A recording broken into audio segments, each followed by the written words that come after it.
مزے ایسی نعمت ہے کہ جس بندے کو نصیب ہو جائے اس کا بولنے کو دل نہیں چاہتا، وہ خاموش بیٹھا اپنے رب کی یاد میں لگا ہوا ہوتا ہے۔ حضرت خواجہ باقی رحمت اللہ علیہ بہت خاموش رہتے تھے۔ ایک بندے نے کہا کہ حضرت آپ کچھ نصیحت کریں، آپ کی نصیحت سے لوگوں کو فائدہ ہوگا۔ تو حضرت نے جواب میں کہا جس نے ہماری خاموشی سے کچھ نہیں پایا وہ ہماری باتوں سے بھی کچھ نہیں پائے گا، جس نے ہماری خاموشی سے کچھ نہیں پایا وہ ہماری باتوں سے بھی کچھ نہیں پائے گا۔ تو خاموش رہنا آسان کام نہیں ہے، بندے کی ایک طبیعت بنی ہوتی ہے بولنے کی، اور ذرا موقع ملتا ہے تو بولنا ہی شروع کر دیتا ہے، رکنا بھی چاہے تو رک نہیں سکتا۔ اور جس کو خاموشی کے مزے اللہ تعالیٰ فرما دیں اس کا دل گھبرا رہا ہوتا ہے کہ کیوں اتنی ٹرٹر ہو رہی ہے۔ جیسے برسات کے موسم میں مینڈک ہوتے ہیں نا تو ٹرٹر ہو رہی ہوتی ہے، ایک آواز آ رہی ہوتی ہے مستقل، اسی طرح بندہ چپ نہیں رہ سکتا، ٹرٹر کرتا رہتا ہے، بولتا رہتا ہے بولتا رہتا ہے۔ ہمارے مشائخ مراقبہ سکھانے کے لیے خاموش رہنا سکھاتے تھے۔ چنانچہ حضرت اقبستانی رحمۃ اللہ کی خانقاہ پہ جو بندہ تربیت کے لیے آتا تھا پہلا کام اس کے ذمہ لگتا تھا کہ آپ نے کلام نہیں کرنا، بات نہیں کرنی، چپ رہنا ہے۔ ہاں سلام اگر کوئی کرے تو اس کا جواب دے سکتے ہیں چونکہ وہ واجب ہے، اس کے علاوہ کلام نہیں کر سکتے۔ تو صرف سلام کا جواب دینے کی اجازت تھی، اس کے علاوہ کلام کرنے کی اجازت نہیں تھی۔ حضرت خواجہ مجذوب رحمۃ اللہ علیہ چونکہ شاعر تھے اور ان سے لوگ زیادہ واقف بھی تھے اور مانوس بھی تھے، تو ان سے زیادہ باتیں کرنے کی کوشش کرتے تھے۔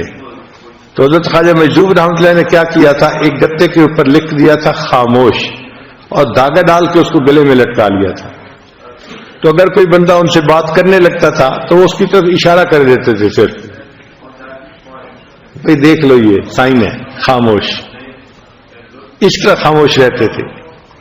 حضرت مفتی محمد شفیع رحمۃ اللہ علیہ اور حضرت مولانا یوسف النوری رحمۃ اللہ علیہ کے بارے میں آتا ہے کہ جب دونوں شہزادوں نے علم حاصل کر لیا تو تھانہ بھون حاضر ہوئے کہ حضرت کی خدمت میں کچھ وقت رہتے ہیں۔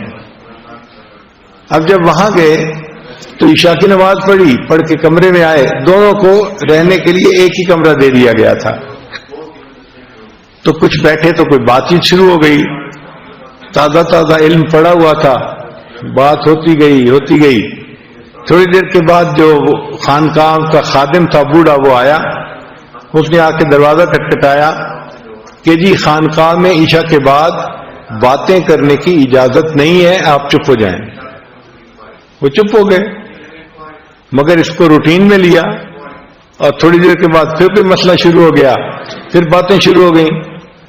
جب پھر باتیں شروع ہونے لگیں تو تھوڑی دیر کے بعد وہ خانقاہ کا خادم آیا اور اس نے آ کے کہا کہ جی مجھے حضرت کی طرف سے یہ حکم ہے کہ جو ایک دفعہ منع کرنے پہ نہ رکے اور پھر باتیں کرتے رہے، اس کی سامان کی گٹھڑی اس کے سر کے اوپر رکھو اور اس کو خانقاہ سے دھکا دو، جاؤ۔ جب آپ نے بات سمجھنی نہیں تو رہنے کا کیا فائدہ، کیوں وقت اپنا بھی ضائع کر رہے ہو، ہمارا بھی ضائع کر رہے ہو۔ تو اس نے کہا جناب میں دوسری دفعہ آ کے بتا رہا ہوں، اب اگر میں نے آپ لوگوں کی آواز سن لی تو میں نے آپ کا سامان آپ کے سر پہ رکھنا ہے اور آپ کو خانقاہ سے نکال دینا ہے۔ پھر دونوں کو احساس ہوا کہ خاموشی کی اہمیت کتنی تھی، کتنا سیریس معاملہ تھا۔